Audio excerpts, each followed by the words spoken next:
అమరావతికి సంబంధించి భారీగా పెట్టుబడులు తేవడం కోసమే చంద్రబాబు నాయుడు గారు, లోకేష్ బాబు మరియు మన మంత్రి నారాయణ గారండి. వాళ్లతో పాటుగా దాదాపు 5-6 మంది సీనియర్ అధికారులు, ఇంకొంతమంది సలహాదారులతో కలిసి సింగపూర్ లో చంద్రబాబు నాయుడు గారు అయితే పర్యటన చేస్తా ఉన్నారు. ఈ 5 రోజుల పర్యటనలో మొత్తం మీద 25 చోట్ల సమావేశాలు పెట్టడానికి అయితే నిర్ణయం తీసుకున్నారు. ఇప్పటి వరకు 13 సమావేశాలు పూర్తయినట్టుగా సమాచారం. ముఖ్యంగా అమరావతికి సంబంధించి హౌసింగ్ ప్రాజెక్టులకు సంబంధించి సింగపూర్ 2 సంవత్సరాల లోపల ఏ ప్రాజెక్ట్ అయితే పూర్తవుతుందో వాటిల్లోనే పెట్టుబడి పెట్టడానికి అయితే సింగపూర్ సంస్థలు ఆసక్తి కనబరుస్తున్నాయి. ఎందుకంటే మళ్లీ వాడు వస్తాడేమో అన్న ఒక భయం వల్ల. మనకు తెలిసిందే 2019లో వైసీపీ అధికారంలోకి వచ్చిన తర్వాత ఏదైతే సీడ్ క్యాపిటల్ డెవలప్మెంట్ ని ఆ పనిలో సింగపూర్ సంస్థ 1600 ఎకరాలకు సంబంధించి ఆ సింగపూర్ సంస్థల తరపున మన జగ్లక్ గారు పెద్ద ఎత్తున కమిషన్ ఆశించడంతో, డిమాండ్ చేయడంతో,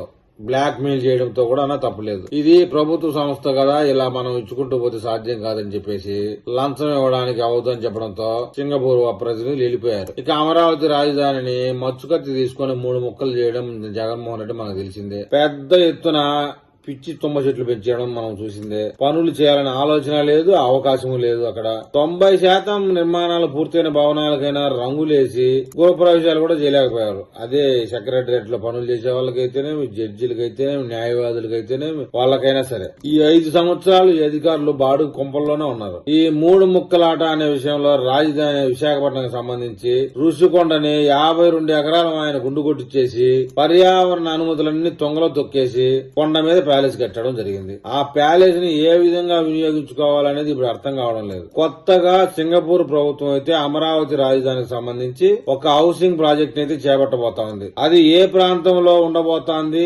ఎన్ని ఎకరాల్లో హౌసింగ్ నిర్మించబోతా ఉన్నారు అనే వివరాలు చంద్రబాబు నాయుడు గారి సింగపూర్ పర్యటన అనంతరం పూర్తి సమాచారం వచ్చే అవకాశం ఉంది. ఒక 2-3 రోజుల్లో దానికి మరింత క్లారిటీ వచ్చే అవకాశం ఉంది. ఆ క్లారిటీ రాగానే మళ్ళీ మనం ఒక వీడియో చేద్దాం. ఆ వీడియో చేరాలంటే నా ఛానల్ సబ్స్క్రైబ్ చేయండి, లైక్ చేయండి. మీరు ఏదైనా తెలపాలనుకుంటే కామెంట్ రూపంలో తెలపండి.